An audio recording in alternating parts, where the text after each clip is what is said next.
ಇದು ಪ್ರಾಥಮಿಕ ಶಿಕ್ಷಣ ಅಂತಕ್ಕಂಥದ್ದು ಜೀವನದ ಶಿಕ್ಷಣ. ಇದು ಅಂತ ಒಂದು ಅಮೂಲ್ಯವಾಗಿರ್ತಕ್ಕಂಥ ಸೇವೆಯನ್ನ ಮಾಡಲಿಕ್ಕೆ ತಾವೆಲ್ಲರೂ ಕೂಡ ಇದ್ದೀರಾ.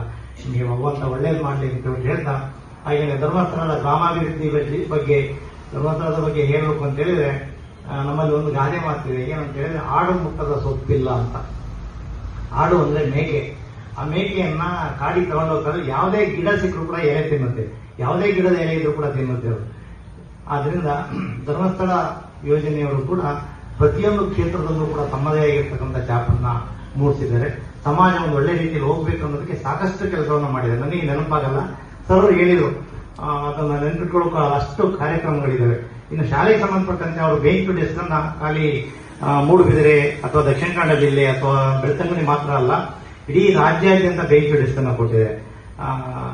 ಉತ್ತರ ಕರ್ನಾಟಕದಿಂದ ಹಿಡಿದು ಬೆಂಚ್ ಟು ಡೆಸ್ಕ್ ಅನ್ನ ನಾನು ಇಲ್ಲಿ ಬರೋಕ್ ಮುಂಚಿತ ಒಂದು ಧರ್ಮಸ್ಥಳಕ್ಕೆ ಭೇಟಿ ನೀಡುವಾಗ ಅಲ್ಲಿ ವೀರೇಂದ್ರ ಹೆಗ್ಡೆ ಅವರು ಕೂಡ ಇದ್ರು, ತುಂಬಾ ಜನ ಇದ್ರಲ್ಲೆಲ್ಲ. ನಾನು ಸ್ವಲ್ಪ ಹೋಗಿ ನೋಡೋಣ ಏನು ಅಂತ ಹೇಳ್ಬಿಟ್ಟು ಬೆಂಚ್ ಟು ಡೆಸ್ಕ್ ಎಲ್ಲ ಇಟ್ಟಿದ್ರು. ಅವರು ಎಷ್ಟೋ ರೋಡನ್ನ ಮಾಡಿ ಕಳಿಸ್ತಾ ಇದ್ದೀವಿ ಅಂತ ಹೇಳಿ ಹೇಳ್ತಾ ಇದ್ರು ಅವರಿಗೆ. ಸೊ ಇಂಥ ಒಂದು ಕೆಲಸವನ್ನ ಮಾಡ್ತಾ ಇದ್ದಾರೆ. ಶಿಕ್ಷಕರು ಇಲ್ಲದೆ ಇರೋ ಕಡೆಗೆ ಶಿಕ್ಷಕರನ್ನು ಕೊಡ್ತಾ ಇದ್ದಾರೆ.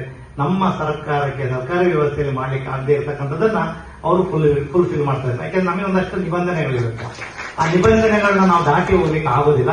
ಅಂತ ಸಂದರ್ಭದಲ್ಲಿ ಅವ್ರನ್ನ ಕೇಳ್ಕೊಂಡಾಗ ಎಲ್ಲಿ ಅಗತ್ಯ ಇದೆ ಶಿಕ್ಷಕರು, ಎಲ್ಲಿ ನಮ್ಮ ಸರ್ಕಾರಿ ವ್ಯವಸ್ಥೆ ಕೊಡ್ಲಿಕ್ಕೆ ಆಗೋದಿಲ್ವೋ ಅಂತ ಕಡೆ ಅವರು ವ್ಯವಸ್ಥೆಯನ್ನ ಮಾಡಿದ್ದಾರೆ.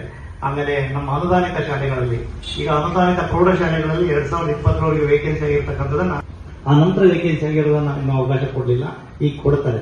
ಬಟ್ ಪ್ರಾಥಮಿಕ ಶಾಲೆಗೆ ಇನ್ನೂ ಕೂಡ ಅಂತ ಒಂದು ಅನುಮತಿ ಬರಲಿಲ್ಲ. ಈಗ ಕೊಡ್ಲಿಕ್ಕೆ ರೆಡಿ ಆಗಿದ್ದಾರೆ, ಸರ್ಕಾರ ಕೊಡ್ಲಿಕ್ಕೆ ರೆಡಿ ಆಗಿದೆ. ಸೊ ಅಂತ ಸಮಯದಲ್ಲಿ ಅವರಿಗೆ ಗೆಸ್ಟೀಚರ್ನು ಕೊಡ್ಲಿಕ್ಕೆ ಆಗೋದಿಲ್ಲ, ಮತ್ತೆ ಹೊಸ ನೇಮಕಾತಿಯನ್ನು ಮಾಡ್ಲಿಕ್ಕೂ ಆಗೋದಿಲ್ಲ ಅಂತ ಸಂದರ್ಭದಲ್ಲಿ ಎಷ್ಟೋ ಶಾಲೆಗಳನ್ನ ಅವರೇ